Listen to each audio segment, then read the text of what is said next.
Tech trends and predictions for 2025, the collaboration between ServiceNow and AWS, and the top 5 hidden ERP software costs that you need to know. Those are just a few of the topics that we'll cover here in episode 202 of Transformation Ground Control. Welcome to Transformation Ground Control. Ground Control. The podcast that covers everything related to digital transformation. This podcast features technology agnostic and international discussions related to digital strategy, software selection, implementation, change management, business process optimization, and everything else you need to know to make your digital transformation project successful. Whether you're embarking on an ERP implementation, supply chain transformation, or any other business or digital transformation, this podcast is for you. Now, here's your host, Eric Kimberling. 5, 4, 3, 2, 1. Ground control is the matrix on. Hello, welcome to Transformation Ground Control, episode number 202. My name is Eric Kimberling, the CEO of Third Stage Consulting. We're an independent consulting firm that helps clients throughout the world with their digital transformation journeys. And this is the podcast. It's tech agnostic, independent, objective, and has everything to do with digital transformation, including the people, process, technology, and strategy sides of change. Joining me, as always, is our co-host, Darian Chwialkowski. Darian, thanks for being here. Yeah, thank you for having me. I'm already having trouble talking. We're 30 seconds into the episode, and I cannot talk, so hopefully it gets better. It can only get better from here, I would hope. So thanks for being here today, Darian. Thanks to the audience for being here. You can find new episodes of the show every Wednesday by going to transformationgroundcontrol.com. You can also see past episodes at that same website. You can learn more about us at thirdstage-consulting.com, who's the sponsor of this podcast, and the show is produced by Major Tom Productions. So we've got a great show for you here today. We are excited. We're going to talk about some newsworthy topics, including the ServiceNow and AWS strategic collaboration. We're going to talk about how the U.S. has expanded restrictions on China's access to advanced semiconductor technologies. And then we'll also cover some audience Q&A as well, some social media questions we've received here recently. And then later in the show, we're going to talk about tech trends and predictions for 2025 with Sam Gupta from ElevatIQ. He's a fellow ERP consultant and principal consultant at that company, ElevatIQ. So he and I are going to exchange notes and talk about some of the tech trends and predictions that you should be aware of. We did talk about some predictions a few episodes ago, back in episode 198. We also covered this topic of top trends and predictions. Those are just my views of the predictions back in episode 198. But today we'll have a guest joining so we can dive further deeper and go in some different directions there with that conversation. And then after Sam is on the show, we'll also talk about the top 5 hidden ERP software costs that you should be aware of. So before we jump into bring our guest on the show, Darian, what sort of audience questions have you received here recently? Yeah, we have a few audience questions. We'll start today with this one. It's, what is the top ERP in the USA for energy companies and manufacturing? Energy companies and manufacturing. Well, it's probably going to be a different answer depending on whether you're manufacturing or energy. For energy, honestly, we see a lot of SAP S/4HANA, and we see a lot of Oracle Fusion as sort of back office ERP systems. But energy companies, especially if utility companies, they tend to need other technologies that are industry specific and bolt onto those core ERP applications. So in energy, we're more common to see more best of breed solutions in those cases where you've got a back office ERP and then you've got other bolt on solutions that address some of the nuances of energy companies. In particular, in the U.S. or in the energy and utility companies, or in the utilities and like electric and gas utilities industries, there's a lot of need for outage management and mobile workforce management, things like that. So a lot of times companies will have that best of breed model. However, there are some software vendors, ERP software vendors, that focus on energy. One in particular is IFS. They deal a lot with asset intensive companies that have a need for field services as well, and that tends to fit a lot of energy companies. So those are just a couple examples of what we see in the energy space. Manufacturing is wide open. I mean, there's just a lot. I couldn't tell you who the most common is. I mean, for big manufacturers, I'd say it's probably SAP S/4HANA and maybe to a lesser degree Oracle Fusion. But there's a lot of tier 2, tier 3, smaller niche solutions as well, like Acumatica and Decom and Epicor, Infor. A lot of those types of vendors focus on manufacturing. And I wouldn't say any of those are the top one. In terms of market share, it's probably SAP, but that doesn't mean it's the top one, in my opinion. That just means more bigger companies use them, and they just happen to sell more software. But there's a lot of really good, viable, mid-tier, kind of middle ground solutions for manufacturers as well. Yeah, absolutely. Maybe we'll have to come out with some lists for different specific industries, and like what we do with our top ERP list in 2025, we maybe will have to do a top list for specific industries. I can't talk either today. Well, or maybe it's a Freudian slip. ERP projects can be injuries for organizations. We don't want them to be, but they can be. And we used to do that. We had done it a few years ago. We did some industry specific top 10 lists for different industries. But it's a good point. You have a good idea there that we should probably refresh those lists and give it a 2025 update. Yeah, absolutely. So maybe be on the lookout for those in the future.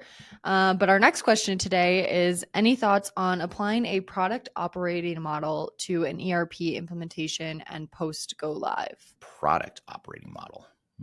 Not exactly sure what that would mean. I suppose I'm speculating that the person is referring to not the development, but the just sort of the vision or the design of how technology is going to be deployed, which is similar to, I guess, a product operating model where you have an operating model supporting the development of a product. I'm just trying to decipher what it might mean. But if that's true, and hopefully that is, if that is the intent of the question, I would say yes. Anything you could do to add structure and governance and a repeatable process to your implementation and even your post-implementation is really important, is going to benefit you.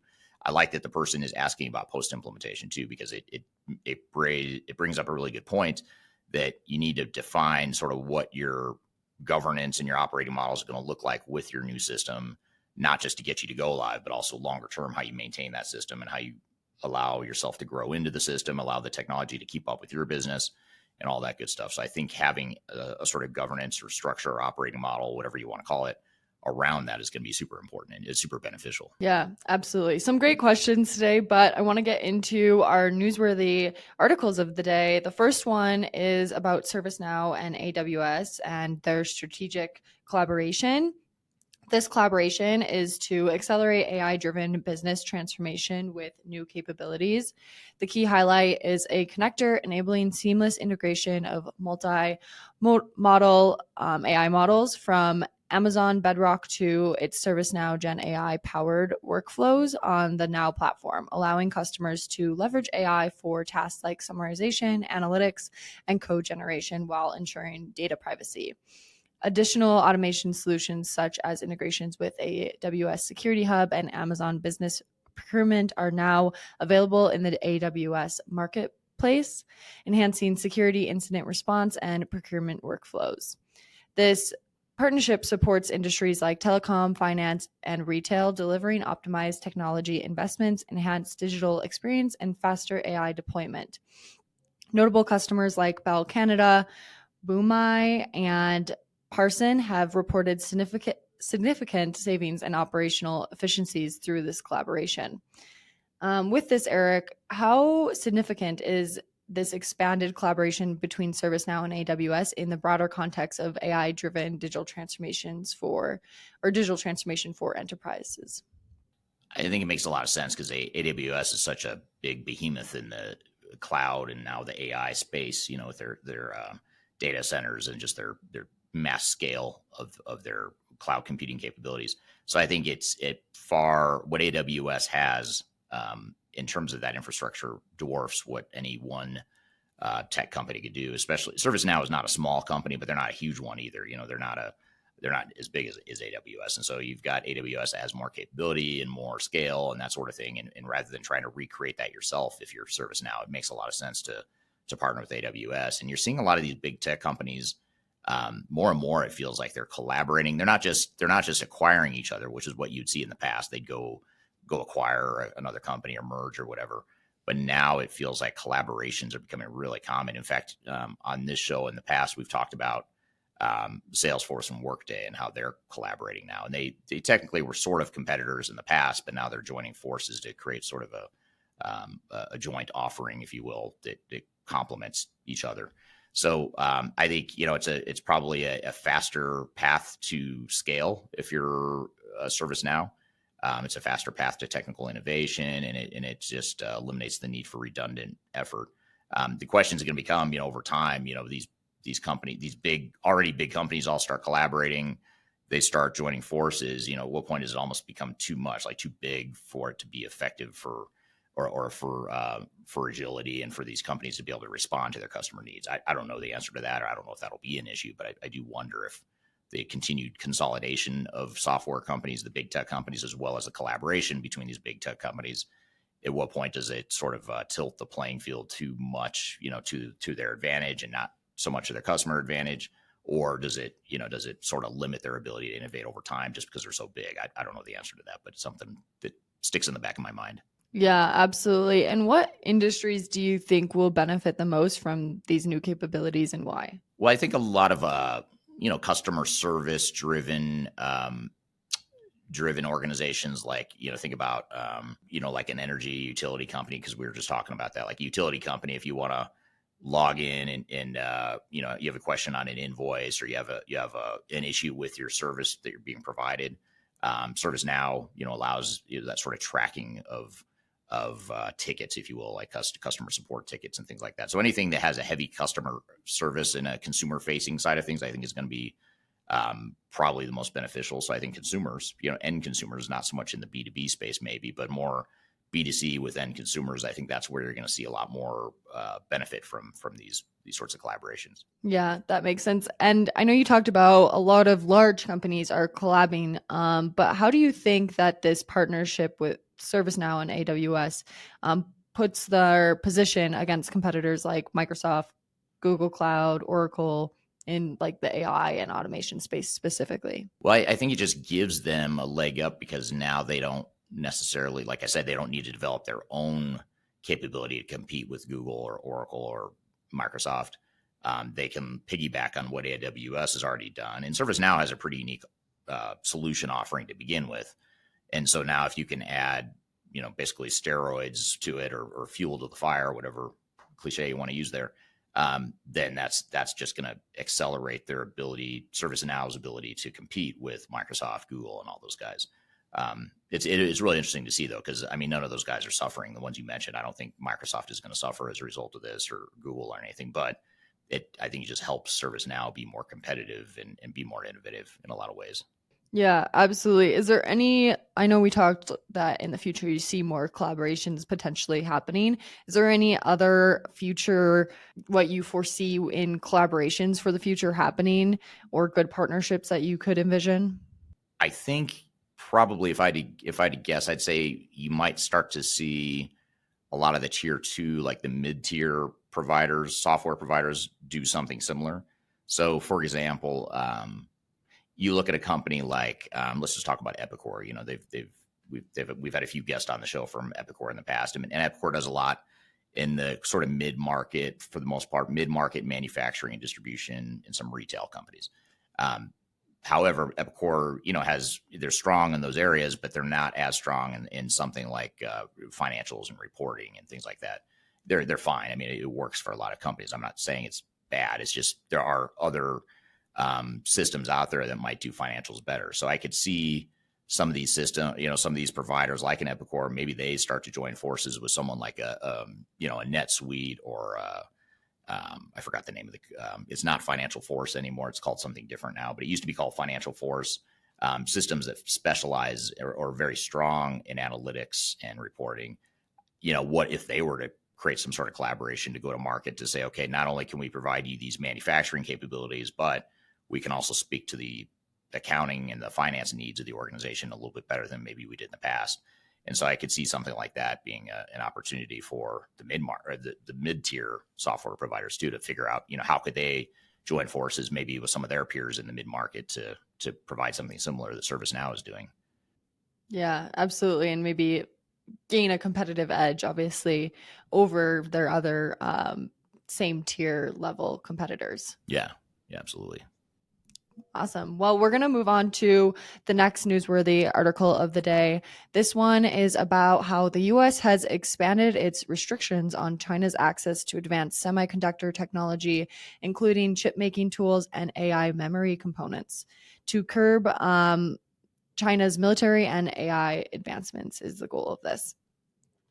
Key measures include tighter export controls, additions to entity lists, and limits on high bandwidth memory chips.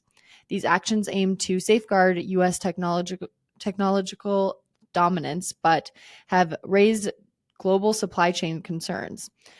With this, Eric, how do the new U.S. export restrictions on China's semiconductor sector an effect on global ERP system implementations, particularly concerning the hardware availability and supply chain stability?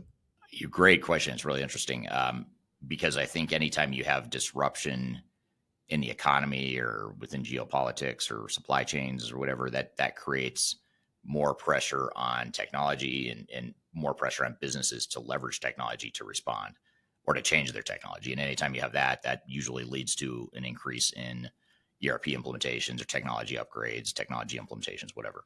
And in fact, this is something that I know we're going to discuss with our guest here in just a minute when we talk about trends and predictions for 2025. He and I have sort of prepped the discussion in terms of what we want to cover and some of those predictions. And one of the things, just as a sneak peek to what we'll talk about here in just a few minutes, we are going to talk about sort of the geopolitical dynamics and how that is likely to affect technology, the technology sector in general, but more importantly, the technology implementations. And it's particularly in the U.S. with the new administration coming in and some changing views in the U.S. that, I know this is a global audience and a lot of you are not in the U.S., but you're thinking more about your home countries or regions. But I think that does have an influence on the global economy in terms of supply chains and what happens in other countries. So that is something we'll get into here after the break when we bring on our guest. But I think in general, that is, anytime you have those kind of changes, though, it is going to create disruption. It's going to create the need for new technologies, new processes, new business models, all that stuff. Yeah, absolutely. And I feel like that's short term. But so I want to kind of shift to long term. And what is, in your view, what are the long term effects of these trade restrictions on global technology landscape and the enterprise software deployments? Well, I guess my knee-jerk reaction is that I think by protecting, because I think this is all an effort to protect intellectual property and to prevent theft of intellectual property, which is, one of the big disputes that the U.S. and China have is that, the IP that the U.S. creates, they're worried gets, stolen by, Chinese companies, and then they find a way to do it for cheaper or better, knocking off or stealing some of that IP. How much of that is true is well outside the scope of this podcast, but we're not going to get into politics or, different government philosophies or whatever, but that is the general consensus between, at least in the US.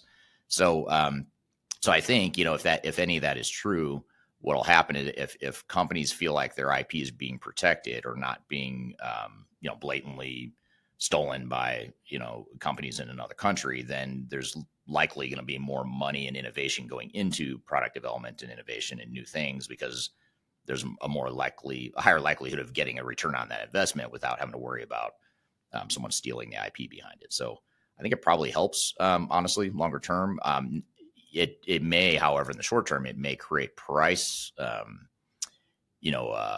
higher prices or higher costs because now, the advantage, I guess you could say, of someone stealing your IP or taking your IP and finding a way to do it cheaper or whatever is that it puts, brings prices down. So that's, I guess, the short-term potential bad news. But I think long-term, it probably creates more innovation and more capabilities. And that probably is a net positive, I would think. Yeah, absolutely. And one thing I think is interesting is how do multinational corporations go about navigating the complexities of adhering to varying international trade regulations while pursuing if they want to do a full digital transformation? Yeah, that's a great question. I mean, I think this is where the advantage of having a larger enterprise technology provider that's investing heavily in ensuring that their software can meet the needs of these evolving trade regulations and whatever. So I think that's one of the advantages is you hope or you suspect or assume that these tech providers are going to build the capabilities to reflect those, whatever the trade needs are. But at the end of the day, it's really up to the organizations themselves to define that future state process and make sure that they're adhering to the processes. They can't just rely on the software vendor to magically give them all of the regulatory compliance needs they have. They can provide some of the tools potentially, but the company itself that's responsible for adhering to these trade regulations. It's up to them to define what that future state is and what the business processes need to look like, and then use that as the blueprint for how they deploy new technologies. Yeah, absolutely. And with that as well, do you think there is anything that companies need to be doing right now to future-proof their digital strategies? Yeah, good question. So as far as future proofing, I'd say, the best way to future proof is to really just have a clear vision of what you want and prioritize and make sure you're sort of cherry picking and incrementally investing in technologies that meet two criteria. One is, high business value, high potential business value, and ideally relatively low potential cost and risk.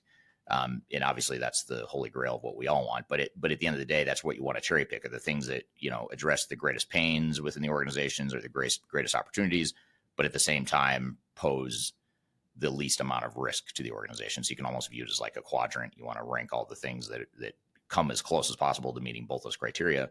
And I think that's really the best way, is to have that clear vision and roadmap, and also take, another way to future proof is to really have in the back of your mind, or have as a future state vision, what some of these technologies are and how they might fit into your longer term roadmap. And that's certainly what we'll talk about with Sam Gupta here in just a minute, in our interview discussion around the trends and predictions for 2025. Yeah, absolutely. I'm excited to get into that conversation and see what you guys talk about for trends and predictions for 2025. Yeah, this will be a really fun conversation, because we did cover this. If you didn't hear it, you can go back to episode 198. We covered the same topic back in 198, but it was me talking about what I thought, my trends and predictions, or our team's trends and predictions are for 2025. But this will be different, because this is more of a discussion, and we're actually going to focus more on what he thinks are some of the trends and predictions. You'll hear some overlap, but you're also going to hear some different perspectives, which Sam has a bit more of I'd say more of a technical background than me. So he has an interesting complementary way of viewing the enterprise tech space. And that's why I like talking to him, because I always learn a lot, because he has a different mindset and skill set than I do. So it'll be great to have him on the show. We're going to talk about trends and predictions here for 2025. And then later in the show, we're going to talk about the top 5 hidden ERP software costs that you need to be aware of.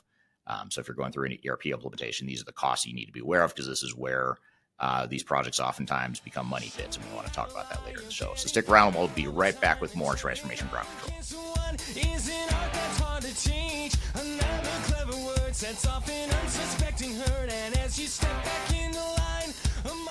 I'm excited to announce the release of our 2025 Digital Transformation Report. It's available now on the Third Stage Consulting website, www.thirdstage-consulting.com. This report gives you an unbiased, technology-agnostic insight to help you optimize your organization's projects for success. Get your copy today using the QR code in front of me or on our website. Are you looking for ways to promote your product or service to enterprise technology decision makers and influencers throughout the world, like the ones who listen to this podcast? Major Tom Productions creates media, events, and influencer marketing for B2B technology providers. Our productions are exciting, educational, disruptive, and effective. Most importantly, they create results. Our content is unlike any other in this industry, engaging, influential, and trusted by technology buyers and influencers throughout the world. Each month, our productions reach hundreds of thousands of targeted buyers and decision makers who trust and engage with our honest and tech-agnostic content. With long-tail viral results and engagement with our content, Major Tom Productions provides a way to reach your target market and create awareness, calls to action, and a connection with potential customers. So collaborate with us today.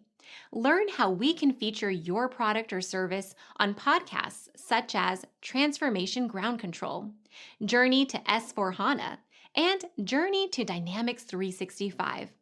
We can also feature your brand on our YouTube channel called Digital Transformation with Eric Kimberling, which boasts over 100,000 subscribers and over 2 million video views per year. You can also participate in our in-person events, including our Digital Stratosphere Conference. Contact us today to learn more.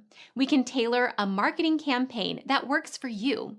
We look forward to helping more people learn more about and become engaged with your brand.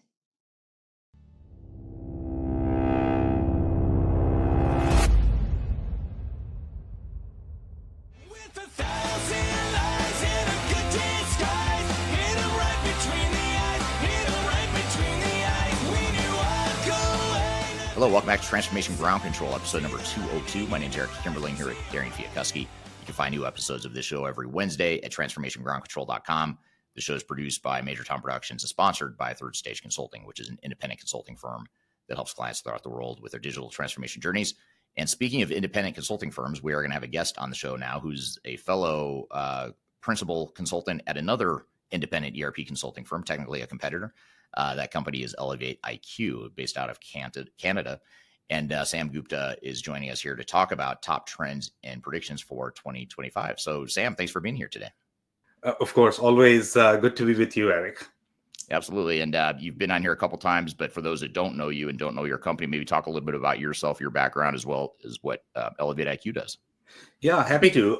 So Sam Gupta, ElevatIQ, been in the industry for roughly 20 years, covering digital transformation. And ElevatIQ has very similar focus as Third Stage, as Eric pointed out. So very, very, very similar focus in terms of the change management, any sort of enterprise software technology selection. So that's pretty much it from my side, Eric. Absolutely. So how did you tell us a little bit about how you got into this space, or sort of how you grew up in the technology and consulting space? How did that happen? Yeah. So, my background is with the system integrators, very large consulting firms, just like you, Eric, I guess. I mean, that's how you started. So I was doing very enterprise focused work, back in the day. So a lot of big SIs, my background is more into the implementation side of things. So that's why I probably bring a very unique perspective to this. So that's how I started. Yeah. Great. Yeah. Similar upbringings you and I have, Yeah. and great minds think alike, but you and I also have differing opinions and sort of diverse thoughts on some of this stuff. So it'll be really good to chat through some of this here today. So Sam, just to sort of jump in, if you and I chatted about this before today, we chatted about, the list you've been compiling of some of the top trends you've been thinking about. You've actually adjusted the trends recently based on geopolitical stuff that's emerged, specifically the U.S. election here in recent weeks. You think that'll affect some of the trends we talk about here? Yeah. But if you're just to summarize before we sort of jump into some of this list that you have here, what would you say is like what sort of jumps out at you is like if you were to summarize and give us a headline of what you think we should expect in 2025? I know that's a tough question because there's a lot of different directions you can go with that, but what are your thoughts there? Yeah, so I'm actually going to take the macro view that I generally take, me, how I work, I guess, right, and think. So I'm going to provide the overarching view of where everything is and why we had to update the trends. And obviously with trends as well, I mean, we are updating them on a daily basis because any variables that are sort of changing in the market, that impacts the global economy. And based on that, we are sort of observing and changing. But obviously we have to publish these trends yearly at point, so we cannot keep them on a rolling basis. But overarchingly speaking, I guess, previous administration versus the new incoming administration that is going to come in the US is going to have substantial impact on the global economy that we already know. I mean, we still have some of the after effects of pandemic that are still prevalent in the market at this point of time. And by the way, this all impacts the digital transformation market. It's going to impact how many ERP digital transformation projects we are going to get, okay? It impacts every single consultant that we have in the room, their career. So it impacts all of us, and that's why we start with the macro view, okay, how the overarching market is going to be. And this is also going to change the state of any of the movements that are happening in the industry, whether any of the companies are being consolidated, because that actually changes the whole architecture. It changes the game of the ERP. So going back to the macro view, right? So number one, I mean, the incoming administration that we have, they are going to have substantially different policies. They are probably going to reverse everything that the previous administration did, right? That's how politics work. Right. So some of the things that we are going to notice is that most likely it's probably going to be better for the economy. But at the same time, we know that the new administration is probably going to be slightly unpredictable. And that is something that market does not appreciate. So now how people are going to feel, how CFOs are going to feel based on that will dictate, how the economy is going to do. So our prediction is that probably in H1, I don't think we are going to see much changes as such, overall from the economy perspective. Maybe H2, there might be some changes. Now, coming back to your interest rate, right? So interest rate have sort of come down right now, but they are not sort of there yet for the market to gain confidence. There are some economies that are doing well, some economies that are not doing well. Global prediction is that right now, I guess, in 2025, we are probably going to have very similar global economy. US might do well. I don't know at this point of time, depending upon how things go. And that all is going to impact pretty much everything. So this is just the macro view, right? Now, we are going to touch on the macro view as we discuss the trends, but then, that is also going to have things such as your AI, how that is going to impact the market. So we'll be touching on that. I don't know if that provides a little background for you. It does. It really does. Because then you think about, you touch on a couple really important points. One being the increase in, sort of M&A activity. I know that's something we talked about before this podcast or before today's discussion too, about how M&A activity will probably pick up. There might be more consolidation as a result. And that's something, as a buyer, you have to think about is, if you've got I know we can't predict the future. We don't know who's going to get acquired or who's going to merge with who as far as software technology providers, but it's just something to be aware of that's likely to affect the software space. Yeah. So some of the comments there, I guess, on that. So some of the deals that were not going through in the previous administration, I think they are going to go through now, because this administration is going to be far more receptive, even if the market is going to be slightly more, I don't know whether you want to use the term monopolized or oligopolized, whatever you want to use. But, there is going to be a little bit more consolidation. The bigger companies are going to have much higher power in general. So let's go back to some of the deals of the last year that could not go through. Salesforce was acquiring Informatica. They were sort of hush-hush, I don't know, whether they wanted or not wanted, right? But that didn't go through. So now those kind of deals might go through, and that is going to impact the entire enterprise software market. The second deal, Google acquiring HubSpot, that did not go through.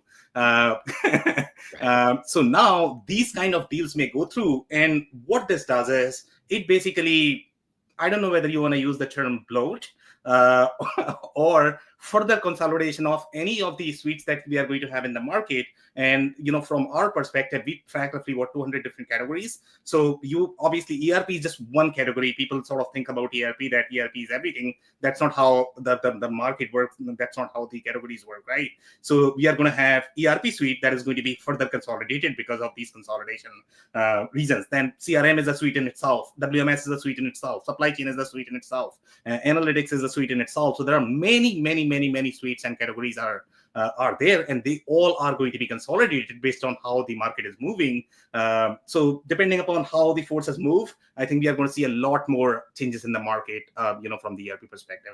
Yeah, it makes total sense. And it's interesting because you're right. We saw some early signs of that consolidation, and it's always been a thing, right? I think the tech space is always innovating. You're getting startups, but then someone will come along and buy up those startups, and it just creates it creates innovation, quite frankly. So, I think it's a good thing. And then as these smaller tech companies get bought up by the bigger ones, it just creates an opening for another smaller tech company to come around and fill some gap or fill some niche that the bigger guys aren't addressing well. What are your thoughts on? So one thing you mentioned in your list, you sent me, kind of your list of, is this like just for background sake, just so we all understand it, is this a list that you publish each year, or is this kind of your list of, okay. So one of the things on your list that jumped out at me, and we'll kind of go through, we probably won't get through all 15 of your predictions here, but we'll pick off a few of them. And actually, before I ask you this question, I'd love to hear from the audience, just before we jump in. I'd love to hear from the audience what you think the biggest trends are. Like, what's the trend you're most excited about, or what trend do you have the most questions about? Love to hear your feedback. So please drop that in the chat, and we're going to come back to those comments here in just a minute. But one thing you had in here, Sam, that was really interesting, you had a lot of interesting points in here, but one was AI augmented agents and AI governance platforms. Help us understand that, because that's not something you hear a lot of people talking about right now. At least I don't. Yeah, so I guess, this is definitely going to be one of the trends that is going to be prominent. And I'm going to give you some more background there, why this is a trend in the market, right? And that is probably going to sort of connect with another trend that we have on our list. So number one, thing is the overall market pressure, right? The enterprise software vendors at this point of time, if you look at their revenue pressure, they are feeling pressure, and they have to do something about it because the demand is not as much as they would want, from the growth perspective. Investors are looking for, hey, give me like 15% growth, 20% growth, 30% growth. That is not happening. So they are asking for that. So because of that price pressure, now how do you justify your license price? So they have to come up with something. So what is that something at this point of time, right? So either you are going to sort of consolidate, bring the synergy so that your deal size is going to be bigger, or you have to promote something at this point of time. If you look at companies like Salesforce, they are positioning themselves as, hey, I'm probably going to have 1 billion agents in next 5 years. I don't know what was that timeline, but they are very aggressively working on that. And the only companies that are doing well on Wall Street at this point of time from the tech perspective, they must have some sort of AI flavor, because all of these AI agents, for you as a buyer or the consumer, you might not feel as much of a difference, but the vendors are working on these capabilities because that is where they are going to make money. That's how they are going to justify their price tag. So every single category in the market, whether you talk about CRM category, HCM category, ERP category, all of these are going to have these AI agents embedded in that. If you look at some of the enterprises are actually going to drive the experience. Okay, we are already noticing, and I don't know, Eric, whether you have been following a lot of people, who are in the recruiting space at this point of time. Okay, they are already feeling that, because recruiting is where you have the sort of labor of love, is what I like to call, right?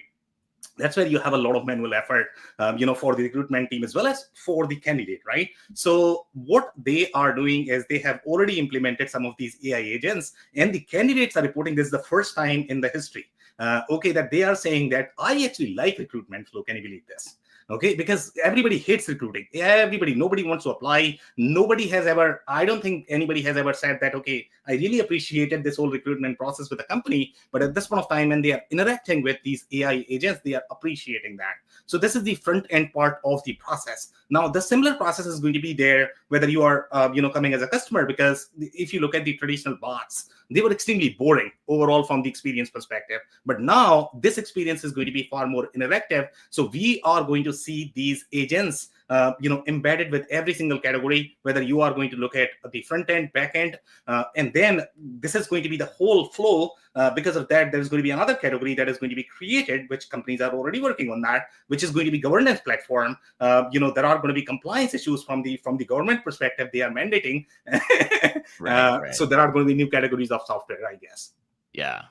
Super interesting. Yeah, that's really, really interesting. It's exciting to think about how we've only scratched the surface of how AI is going to impact enterprise technology and how it's going to impact businesses in general. So it's exciting to think of how some of these trends will unfold like you're describing here. Here's a follow-up question from the audience I think is really interesting. This is from Timothy on LinkedIn. Timothy has a prediction. He says, AI-driven platform consolidations with the drive for optimizations. If a tool or service isn't feeding the company's AI choice, then it will be left out and diminished value contribution. So I guess that's a question. How important is AI for these enterprise tech providers that aren't, sort of legacy AI providers, if you will, or they're not standalone AI providers? What do you think of Timothy's prediction here? Yeah, so this is very interesting, and it's always a very interesting debate. And I always like to sort of, segment the perspective. Whose perspective are we talking about? Are we talking about investors' perspective, or are we talking about consumers or buyers' perspectives? Okay, so investors, they are going to have very different priorities, because they are, in most cases, they are probably investing for long term, especially the investors that are investing in AI at this point of time. Okay, so they don't want to miss the bus. That's why they are investing, right? So they are going to take slightly more long-term prediction. And even if they might not get anything in the next year or two, they are probably going to be okay, depending upon the strategy of any of the hedge funds or any of the private equity that are actually investing in AI. But overall, I guess, this is slightly more drastic, I would say. I don't think it's going to be as extreme, regardless of whether you are going to utilize AI in your workflows or not. I don't think there is going to be as much impact. Obviously, we will find that out probably in next 4 or 5 years, how that is going to be. But as companies adopt the customer experience is going to change, the employee experience is going to change, and that is going to dictate, how much value companies are getting, and based on that, they will decide. But it's not that the companies are going to become irrelevant, I guess, if they don't use AI at this point of time. I think that's slightly more extreme. Yeah, that makes sense. Now, how about one thing actually, before I move on, I don't want to miss this point because I don't want to ruin the flow here, but this is from Andy on LinkedIn. This is an interesting question he's got. Andy says, embedding an AI agent brings many issues such as integration and upgrades. A better solution is for the software provider, such as Oracle, to have AI built into the core product. A bolt-on AI solution carries baggage. What do you think? So it's kind of coming back to this point of standalone AI versus AI embedded within enterprise tech. What are your thoughts here? Yeah, so this is also very interesting, and you are absolutely right, Andy, that we are going to have newer problems. We are going to have interesting problems.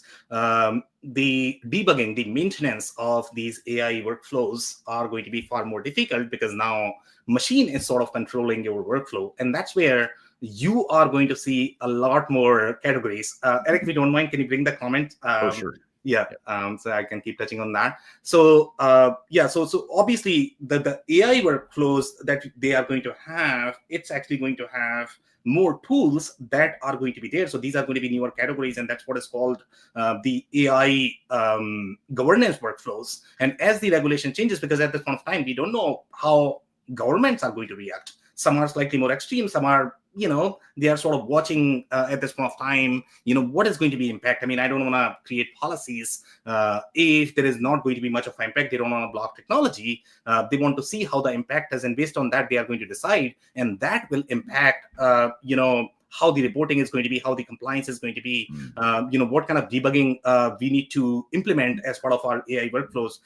So I think the point that they are trying to make, Andy is trying to make, is a better solution is for the software provider to have AI built into the core product. Sure, I mean, that's what the software vendors are going to do. You are not going to know much from your perspective. I mean, it's only going to be that, okay, you probably have superior customer experience or employee experience, or the user experience, right? That's what you're going to feel. But as such, when you are going to debug these workflows, it's going to be much harder. So they are going to provide more tools. So obviously, it's a big revenue stream for them. And then you probably need to have more tools for yourself as well, because tool is a tool. You still have your processes, you still have data. So you need to sort of combine them together and figure out, okay, what is happening with these tools, with the newer processes, especially the ones that are going to be AI enabled. So we are going to have a lot more need for the traceability, I guess, if I could use that term.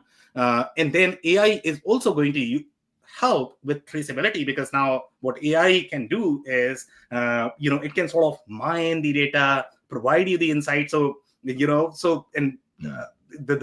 whole research that is happening in the AI space at this point of time is the auditability of AI. So they are still working on that. It might not be as accurate, but there are going to be a lot of research and development in that space for sure. Yeah, really interesting. What about, here's an interesting one I think might stir up some controversy. And I'm glad you have this in your list, because it's something I think is a problem or opportunity, depending on how you look at it. But your number 4 on your list that you sent me in advance was cloud and SaaS expense reduction and SaaS licensing price pressure. Tell us about that. What do you mean by that? Yeah, so I mean, we are already seeing this, right? And Eric, I'm pretty sure you have probably tracked this as well. For example, right now, again, going back to the price pressure, right? They have to create revenue somehow. So how do you create revenue? And with cloud, in general, the vendors have a lot more power in terms of what they can do. Even if they make a minor change, you are not going to. It's going to be a minor change just from the tier to tier, right? You have tier 1, you have tier 2. Tier 1 may have, they might have these limitations baked in the contract that, okay, you are only allowed, I don't know, maybe 500,000 transactions. Even if they say that, I have user-based pricing, but you have these limitations baked in the contract. Sometimes they are going to be spelled out. Sometimes they are not going to be spelled out, right? So because of the price pressure, what is going to happen is, if they are struggling with the revenue, they are going to increase the price. For example, let's say you look at categories such as your Smartsheet, Monday.com, Airtable. These 3 are newer categories.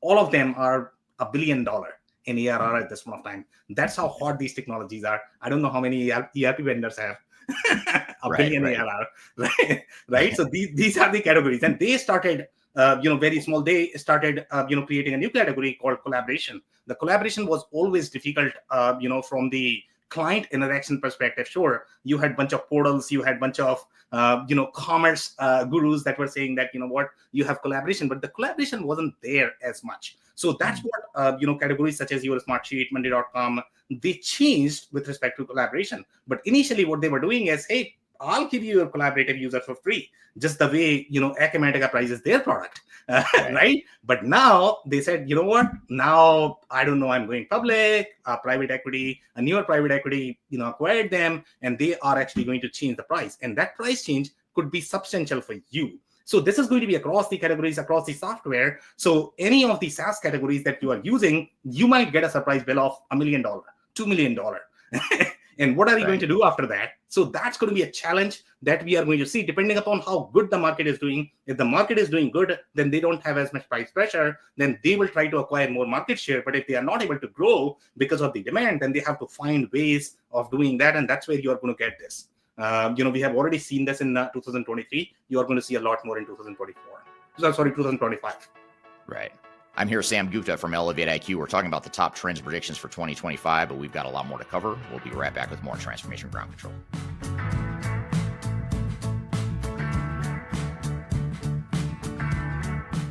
My name is Eric Kimberling, and I'm the CEO and founder of Third Stage Consulting. Before we dive too far into today's content, I want to invite you to learn a little bit more about Third Stage Consulting, who we are and what we do. I've included a link to a video right here that describes Third Stage in a bit more detail. It talks about our story, our history, our philosophy, our clients, our service offerings, and that sort of thing. But in general, what Third Stage Consulting does is we're an independent and tech-agnostic consulting provider. We help clients through their entire digital transformation life cycles, beginning with digital strategy, software evaluation and selection, all the way through and including implementation planning, implementation readiness, and the actual implementation itself. We're technology agnostic, so we only represent our clients' best interests. We do not represent software vendors. But having said that, we work very closely with software vendors, all the leading players that you can imagine we've worked with, both in helping clients evaluate and select them, but also in helping clients implement those solutions as well. So we have a very broad, objective, agnostic view of the market that is meant to really represent your interest as you go through your digital transformation. I also encourage you to scan this QR code right here to get access to our resource center. This resource center has a ton of information, a ton of ebooks that are free. You have access to top 10 software rankings, playbooks for how to make your project more successful, guides to change management, YouTube videos, all kinds of stuff that are going to help you through your digital transformation. So I encourage you to scan this QR code to get access to those resources. And please feel free to reach out to me directly to brainstorm ideas about your project. Even if it's just informally, you want to bounce around some ideas and get some informal advice, I'd be happy to spend some time with you. So feel free to reach out to me. I've included my contact information below. You can also find it in the description field of this video as well. The last thing you want to have happen is for your digital transformation to end up in court. I've been doing this for 20 years and I have seen everything. My name is Marcus Harris. I'm a software and technology attorney focusing my practice on drafting and negotiating software-related contracts and litigating software disputes across the country. Feel free to reach out to us at taftlaw.com. We'd love to talk to you about the litigation process and what you can expect.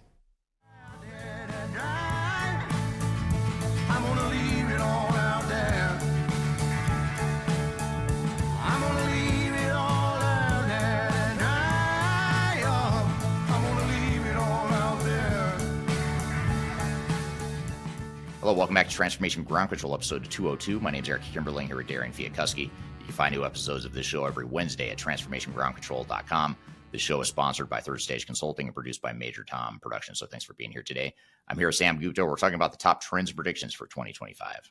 And I also think, one of the predictions I had too, and I'm curious to see what you think, is I feel like there's going to be a bit of backlash a little bit against the whole cloud and SaaS subscription pricing model, because you're right. I mean, there's this push to drive this annual recurring revenue. You used the term ARR a minute ago, and that's what investors want. They want to see annual recurring revenue, but these are investors for the software vendors, so it helps them. But the question is going to become, at what point do customers push back and say, hey, this is too much of a spend? This is our OpEx costs have gotten out of control now.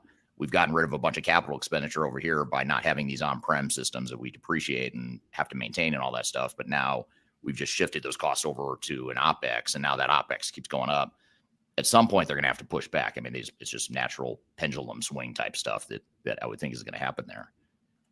Yeah, so I don't know if on-prem is going to be the future, to be completely honest, because it's not going to get as much R&D. I mean, don't expect any AI, development on that.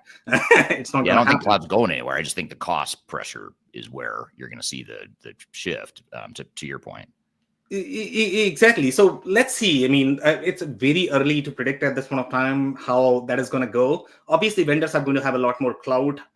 Yes, the vendors are going to be competing with each other as well. But at this point of time, I mean, the pricing is fairly even, I would say, across the vendors. Some are going to be slightly more expensive, but depending upon how commoditized it gets. Depending upon how much control they have on the installation. With most ERP, I mean, you are looking at roughly 2-3 years, right? So they have a lot more pressure in general on the customer. They have a lot more control in the cloud. So they don't really have an incentive to reduce. In fact, I mean, in general, the way most enterprise software vendors, the way they work is they are going to substantially discount. And you know this, Eric, right? How this works. You get in a deal, you are going to get substantially discounted price. And as soon as you go live, your price becomes, 2x, 3x, 4x. Right. Yeah, that's true. It's very true. Here's this is actually there's 2 points I'm going to get to from Suhail on LinkedIn. I'm going to start with one around some of the geopolitical stuff you were talking about a moment ago, Sam, when you first started talking about this. Yeah. You were talking about some of the, how does the incoming U.S. administration affect the global enterprise tech space?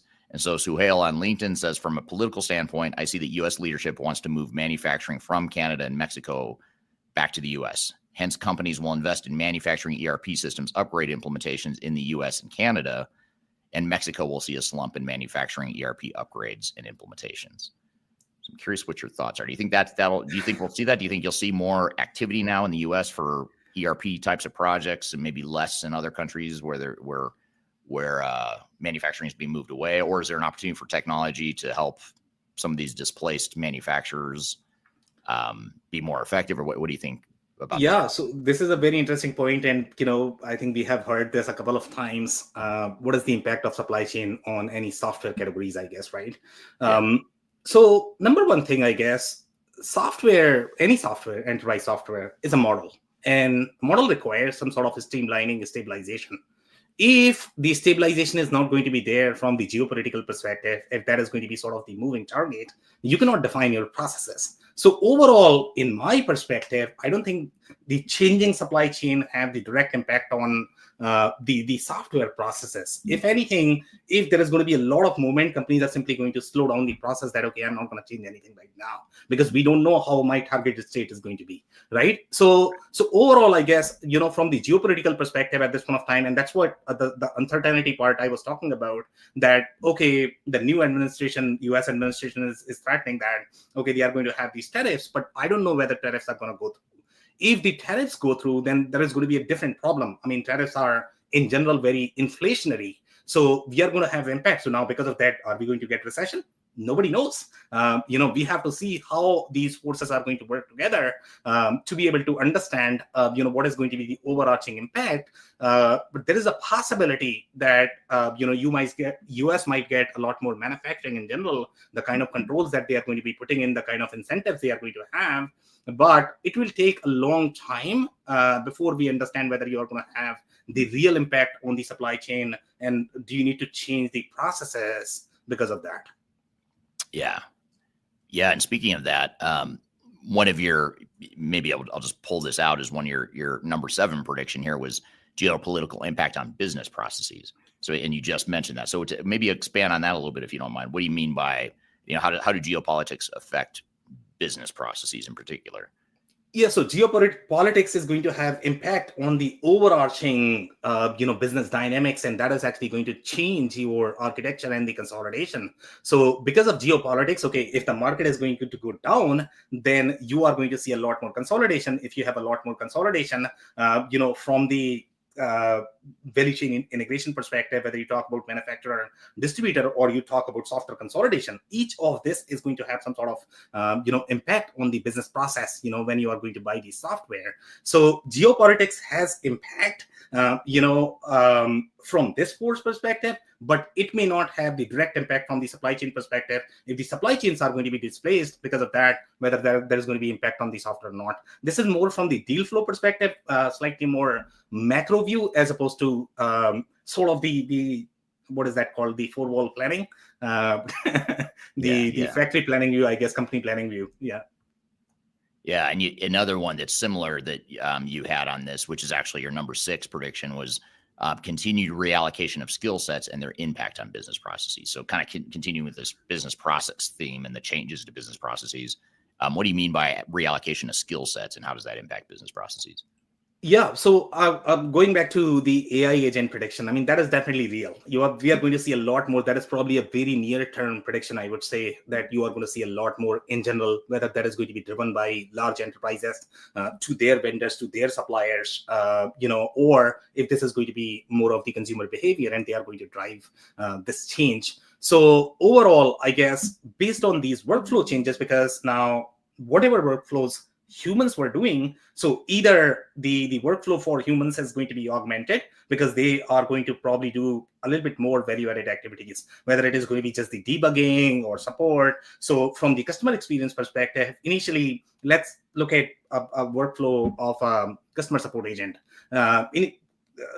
Traditionally, they were trained maybe on, I don't know, maybe 1,000 questions. Okay, I'll teach you 1,000 questions you are going to support. And we all know how much we hated, the support, because we never get the answers that we are looking for from the support perspective. Now, AI agents can be trained on maybe, 10,000, a million scenarios. So they are obviously going to be a lot more intelligent. So they might be able to do a lot of heavy lifting, but then obviously you are going to have an option that, okay, if you're not satisfied with the agent and if you want to go to the agent right away, then obviously the agent is going to have the workflow. So now the agents are going to require a lot more training, because they need to understand what has AI agent done. So that's where your reallocation of the responsibilities is going to be overall, in the enterprise, whether you talk about from the customer support perspective, where you are going to have AI workflows, from the finance processes perspective. So that is also going to change from the skill set perspective. The kind of skill sets that people are going to require is going to be very different. So there is going to be a lot of reshuffling.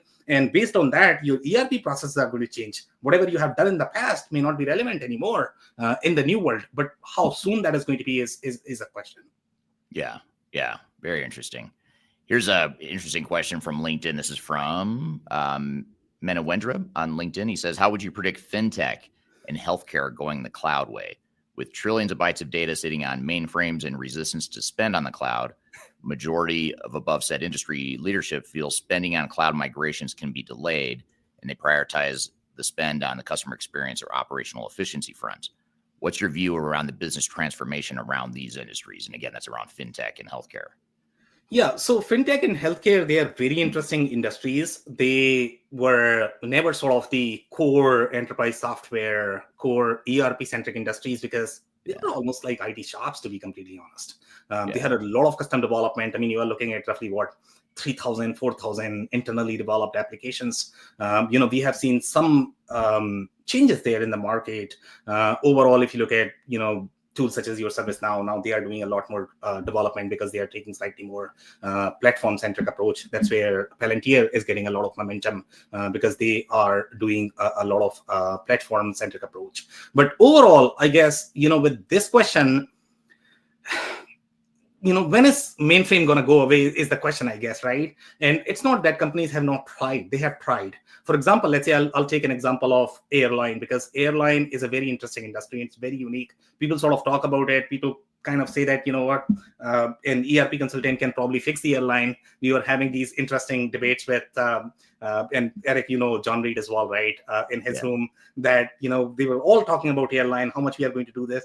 But they don't understand that, okay, any of the ERP systems that were designed for the entire industry, they were slightly different, okay? So, and the reason why they were different is because the number of touches that you have in the processes is almost like millions, okay? So if you look at the supply chain suite, when you look at the internal supply chain and you look at external supply chain, Okay, these two are two different things. With external supply chain, you are looking at, I don't know how many touches. Similar scenario is there for the airline as well. With airline, you have the travel agents that are touching some of the traditional mainframe system, and the workload is so high that any systems, at least the modern UI based systems, they are not able to replace that, because the amount of overhead that you get with these UI driven systems, for example ERP systems, the processes are not able to handle that. And that's why they were never able to replace those mainframe systems. Now, is that going to happen in the new world? Possible. Okay, now we have things such as your Palantir, they are much better, but again, that's not the application platform as such. So we are going to see a lot more platforms in the market that are going to probably be able to do similar workload lifting that was possible in mainframe. So there is a possibility. We are not there yet. We have seen these scenarios. For example, let's say if you look at E2 Opens of the world, you look at Blue Yonders of the world, they are able to do a lot more. But we have also seen Blue Yonder cybersecurity issue recently. Right. So it's hard to believe right. How much they are able to do, how modern their code is, to be completely honest, to be able to replace these things, because they were, obviously very good. I mean, we have not had any issues, at least from the security perspective, from the transactional processing perspective. They at least work. Right. That's true. Yeah, very true.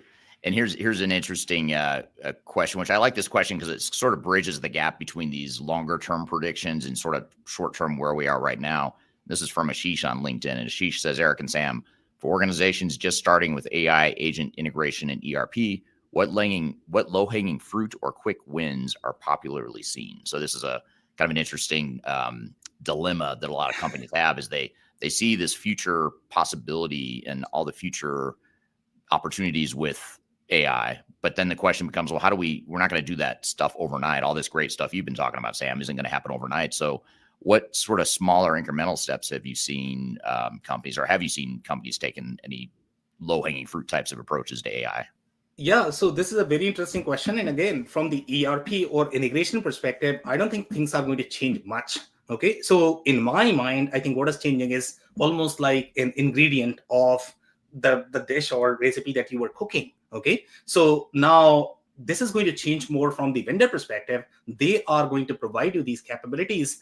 It might change your workflows, but as such, you don't have to do much.